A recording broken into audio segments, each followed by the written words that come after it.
Hello বন্ধুরা, সবাইকে অনেক অনেক স্বাগত জানিয়ে আমি অপর্ণা আজকের ভিডিওটি শুরু করছি। আজকে 100% সফলতার সঙ্গে ডাল থেকে চারা তৈরি, জবা গাছের ডাল থেকে চারা তৈরি, সেটার প্রসেস আপনাদের দেখিয়ে দেব। 1 টাকাও খরচ না করে আপনারা কিভাবে খুব সহজেই চারা তৈরি করবেন সেগুলোই আজকে আপনাদের দেখাবো। কিছু কিছু নিয়ম আছে, সেগুলো ফলো করলেই আপনারা কিন্তু জবা গাছ থেকে পুরো সফলতার সঙ্গে চারা তৈরি করে নিতে পারেন। বাগান করার শুরুতে যদি আমরা একটা ডাল থেকে চারা তৈরি করে নিয়ে গাছ তৈরি করতে পারি, তাহলে কিন্তু অনেক খরচ কম হয়। আর সব ভ্যারাইটি সবসময় কিনতে না পারলেও একটি ডাল সংগ্রহ করতে পারলেই কিন্তু সেখান থেকে আমরা চারা তৈরি করে নিতে পারি। প্রথমে আগে ডালটি সিলেক্ট করাটাই হচ্ছে সবথেকে মেন ফ্যাক্টর, যেটা হচ্ছে আমাদের ঠিকমতো একটি ডাল আমাদের চুজ করতে হবে। কেমন ডাল চুজ করতে হবে সেটা আপনাদের দেখিয়ে দেব।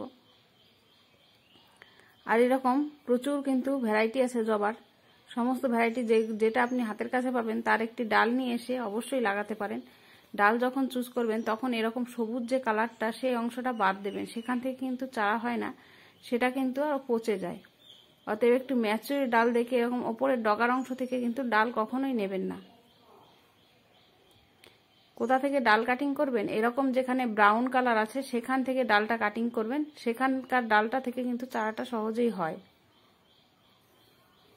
একটি চারা যখন ডাল আপনি সিলেক্ট করার সময় এটা কিন্তু আপনার মেন মাথায় রাখতে হবে যে সবুজ কালার থেকে কিন্তু চারা হবে না। যেখানটা ব্রাউন কালার আছে, দেখুন আমি দুটো ডাল কিন্তু নিয়ে নিয়েছি, দুটোই কিন্তু ব্রাউন কালারের। ওপরের দিকে যে সবুজ অংশটা আছে সেটাকে কেটে বাদ দিয়ে দেবো।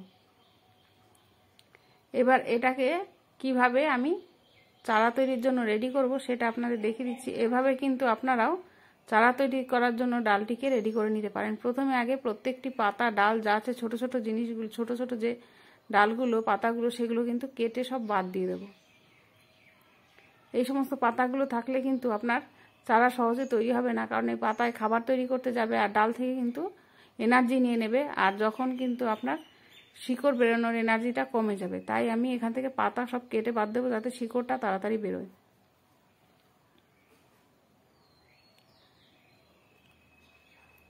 আর যখন আপনারা পাতা এখান থেকে ছাড়াবেন, কাঁচি দিয়ে কাটতে পারলে তো ভালো, আর যদি হাত দিয়ে ছাড়ান সবসময় ওপর দিকে টান দিয়ে ছাড়াবেন। আমি আপনাদের দেখিয়ে দিচ্ছি। আর দেখুন এরকম এইটুকু মাপ নিয়ে কিন্তু আপনারা কাটিং করে নেবেন। আর যখন কাটবেন তখন একটু তেসরা করে কাটবেন। এই দেখুন এই সাইজের, পেন্সিল সাইজের, ডাল যে সরু অংশটা সেটা পেন্সিল সাইজ নেবেন। আর হচ্ছে সাইজটা আপনি হাত দিয়ে 1 বিঘে মতন কেটে নেবেন, তাহলেই কিন্তু এখান থেকে চারা তৈরি হয়ে যাবে। আর পাতা ছাড়ানোর সময় দেখুন ওপর দিকে টান দিয়ে পাতা ছাড়াবেন। নিচের দিকে টান দিলে কি হবে, আপনার ছালটা ছুলে যাওয়ার ভয় থাকবে। তাই সবসময় ওপর দিকে টান দিয়ে ছিঁড়বেন। আর যদি আপনি কেচি দিয়ে কাটেন তাহলে ঠিক হয়। আর যদি আপনার কাছে কেচি না থাকে, দেখা হলো আপনি হাত দিয়ে কাটছেন, তাহলে আপনি ওপর দিকে টান দেবেন। এবার এইভাবে দেখুন আমি নিচের অংশটুকু নিয়ে নিয়েছি, ওপরের অংশটা যেহেতু সবুজ তাই এটা নেব না, ওটা বাদ দিয়ে দেবো। এবার 4টে আমি ডাল নিয়ে নিলাম। এই 4টে ডাল আমি 2টো বালিতে বসাবো আর 2টো জলে বসাবো। তারপরে আমি এর রেজাল্টটাও আপনাদের সঙ্গে দেখিয়ে দেবো।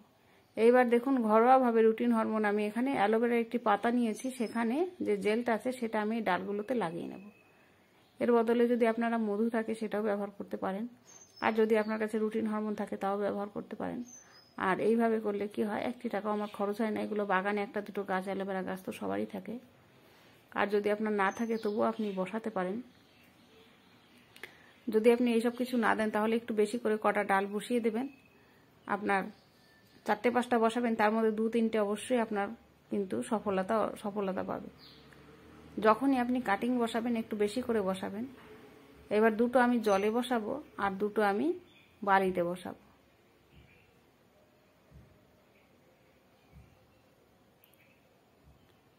এবার এই ডাল বসিয়ে নিয়ম কি বলুন তো, কিছুদিন পরে কিন্তু আপনার এই ডালগুলো বারবার তুলবেন না, আর এই ডালগুলো কিন্তু নাড়াচাড়া করবেন না।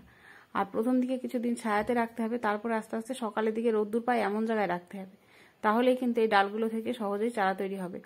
আর ওপরে একটুখানি ফাঙ্গিসাইড আমি লাগিয়ে দিচ্ছি, যাতে উপর থেকে শুকিয়ে না আসে। আর যে জলটার মধ্যে বসানো হলো, এটা সপ্তাহে 1 দিন অন্তত চেঞ্জ করে দিতে হবে, না হলে এই জলটা পচে কিন্তু আপনার ডালটা পচন সৃষ্টি হবে।